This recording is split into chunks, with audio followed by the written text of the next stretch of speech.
Hi everyone and welcome to Just Love. My name is Paula and I'm here with Judy. Hi Paula, hi everyone. These sure are interesting times, aren't they, Judy? Yes, Paula, they sure are, and confusing as well, I reckon. But that is what a shift in consciousness is all about. So, Judy, today I wanted to get your perspective once again from your dual soul consciousness on this game on earth that we call politics. With due respects, the theatrics do seem like a play.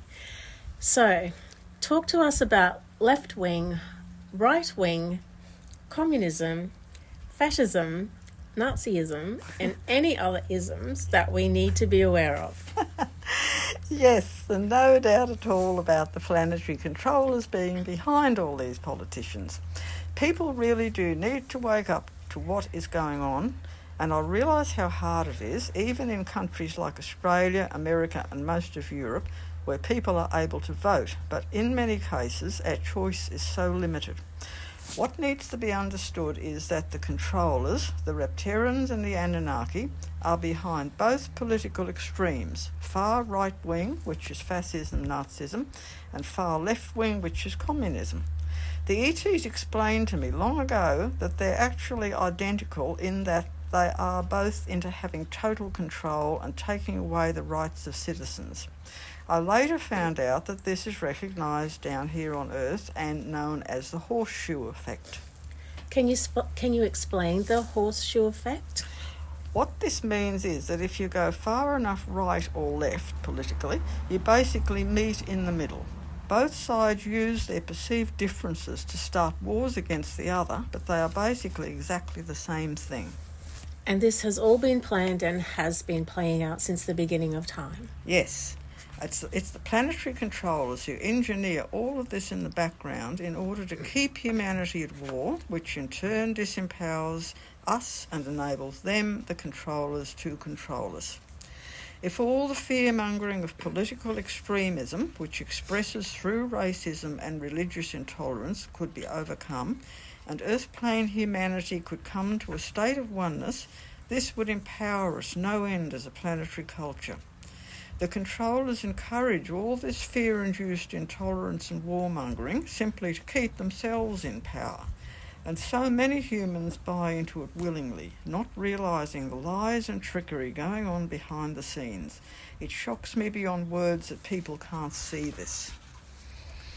Well, the people can't see it because the degree to which they're being brainwashed, controlled, is all-encompassing. People are good and they want peace, so they follow the lead, not knowing that they've been led into darkness and away from oneness. Yes, Paula, absolutely, for sure. The majority of Earth humans up until now have had no idea of how much lying, deceit and control through fear has gone on, both through governments and religion. Thank goodness it's now slowly coming to light. So something else I wanted to get your thoughts on, Judy, is the internet. It's absolutely full of, I guess, what people would call conspiracy theories, but translated, it's people's versions of their truth and their experiences. Either way, people are speaking out, and this is so in contrast to COVID times, when you couldn't say one word that the controllers didn't like and you would disappear off the platform. In COVID times, if you said anything that suggested opposition to their narrative, you were made invisible. But now, people are speaking freely and easily, seeming not to be in fear anymore.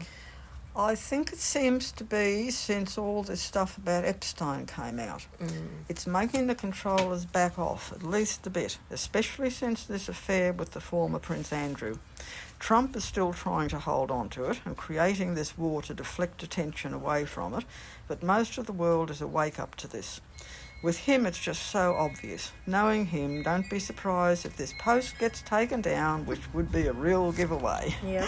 It's interesting because I recall years ago a well-known psychic, I think it was Nostradamus, predicted the coming of the Antichrist energy through a politician at the end of the 20th century. Many things predicted for that time are actually happening now, because getting the time correct is not easy, considering what we spoke about in our last episode of there being no time, no place or space in the greater reality. Yeah, that makes sense.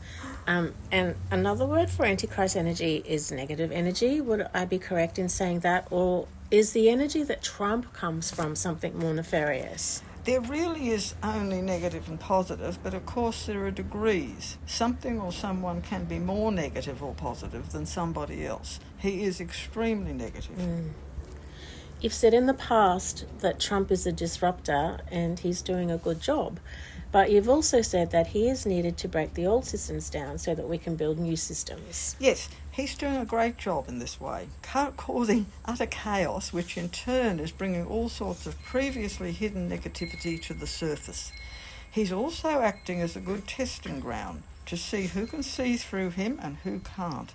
He basically illustrates everything that, as human beings, we should not be. So he's providing a test to show who resonates with his energy or not.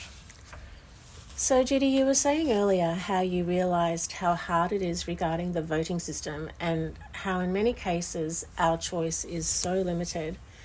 You usually remind us in these cases that it's not an external Armageddon, it's an internal Armageddon. It's about our internal choice. And as the saying goes, we are in the world but not of the world.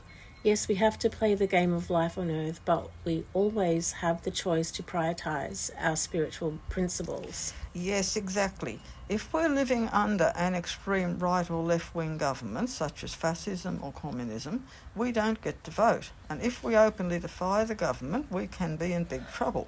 So what really counts is what you feel within your heart. You don't have to be open about it. Even in a country such as Australia, where we do get to vote, if you don't like any of them and feel strongly about it, you can always just not fill in the voting form or else write something on it along the lines of, I don't like any of them, or even something ruder if it makes you feel better. I reckon lots of people do this because, let's face it, most politicians do leave a lot to be desired. Politics just seems to attract a certain type of person who is not so nice. The positive thing is more and more people are waking up to this. Yes. So, Judy, you've been writing about all of this in your books going right back to 2011, and information you put in Extraterrestrial Presence on Earth Lessons in History, published in 2018, is only just coming out now. And in a recent video by Elizabeth April, which you put up on your Facebook pages, she was talking about the Repterrans who have been on Earth for millennia, making slaves out of humanity and pretending to be God. She calls them reptilians, but it's obviously the same ones as you talked about right back then. Yes, Paula, I have to laugh. This information was given to me about the hijacking of Earth by the Repterrans way back in 2011, just after I'd had my first 2 books published. So I wrote about it as requested in my ET Presence on Earth book, but it's only being acknowledged now.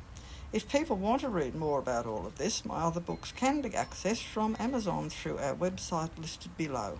And they are Human by Day, Zeta by Night, followed by the Zeta Message, then Extraterrestrial Presence on Earth Lessons in History, and my 2 most recent books, both Kindle editions and both also available in German, An Interview with an Alien, Comments by an Undercover ET, and Cosmic Spirituality, Blending Religion and Science in Oneness from an Off-Planet Perspective. Thanks, Jude, and thanks everyone for listening. Please share, like and subscribe. Sending you all much love, and bye for now.